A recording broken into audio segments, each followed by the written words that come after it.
One of the reasons that I love being an educator is seeing the world through teenage eyes. Their idea of world history is like 3 years or 4 years, but they are critically thinking and they're also really good at calling out adults on hypocrisy. So I wanted to share some thoughts on why close reading is important and we should all be reading more.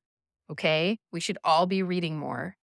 In the fall, last fall, we read Fahrenheit 451. And what I always avoided the classics when I was a kid. It's so funny when you're an adult, you're like, oh my God, this stuff is really good.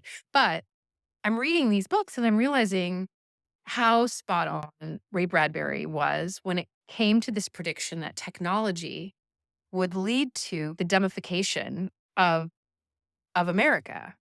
And this idea that people want everything quick and people want everything fast and they don't read anymore.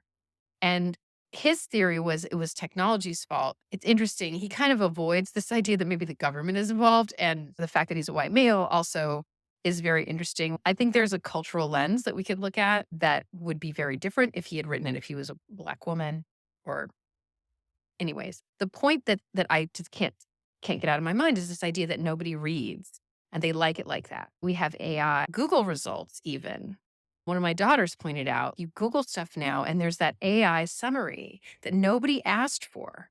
And it's interesting because a lot of times, you scroll through and you'd see the sponsored result and like, oh, somebody paid for that.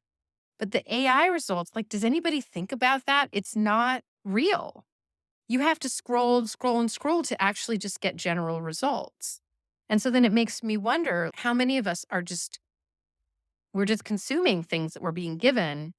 And a lot of the stuff that we're getting is now being processed for us, for our benefit, right?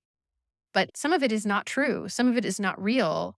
And as we get more and more what's called like the enshittification of the internet, as we get more crap and AI slop, that goes into the machine. Bad data goes into the machine and you get bad results. And none of us are questioning this. Anyway, I'd love to hear your thoughts.